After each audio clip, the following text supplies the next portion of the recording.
Sorry about the seepage. Hi, I'm Greg Rahalba, and this is The Joy of the Faith. As you can see in that clip, Father Mike was pretty emotional, and I've got to say, in just a few minutes, he shared some of the most impactful and inspiring things I've ever heard him say.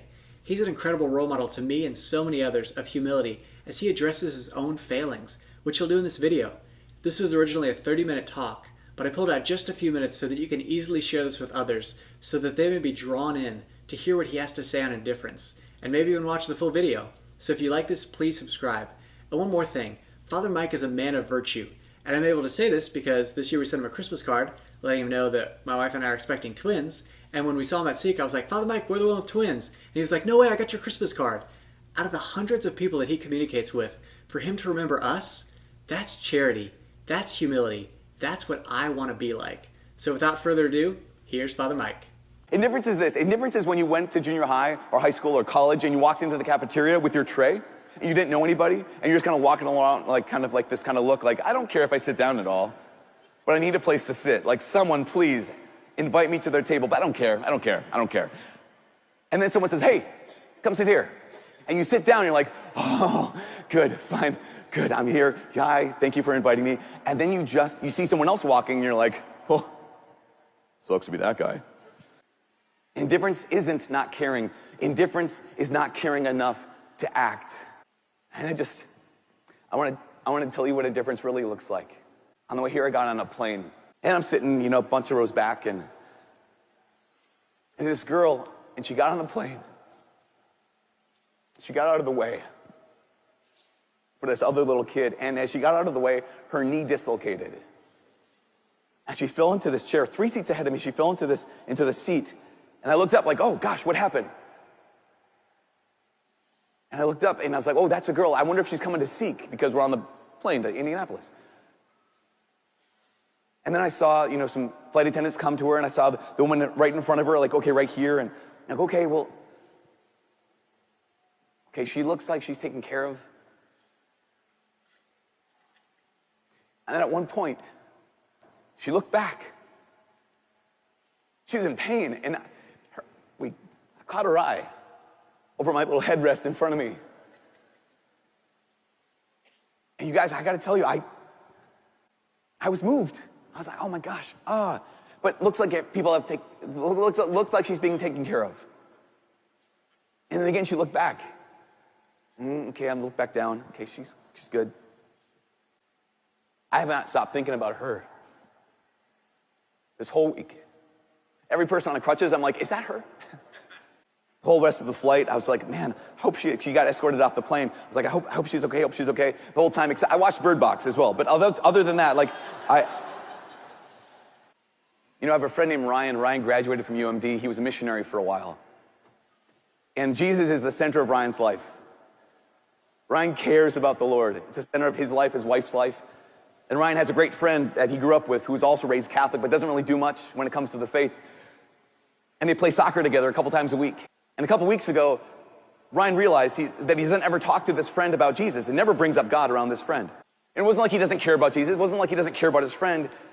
He just didn't because of indifference.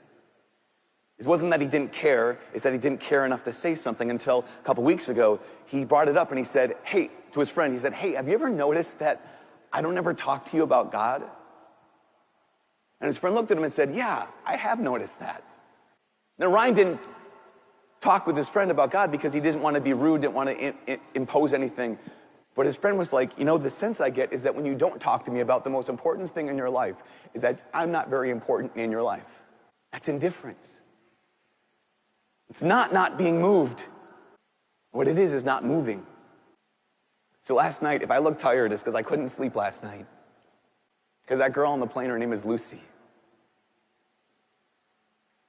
Lucy emailed me.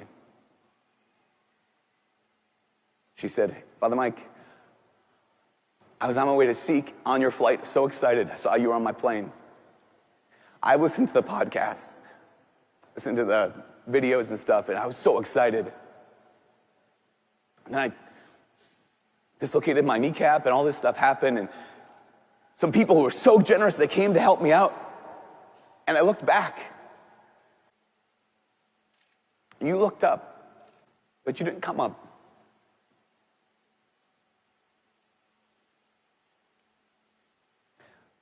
I was looking for my dad.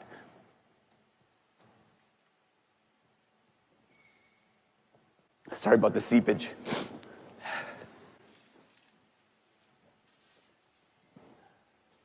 But you didn't move. I gotta tell you guys, it wasn't that I wasn't moved. It's that I didn't move. It wasn't that I didn't care.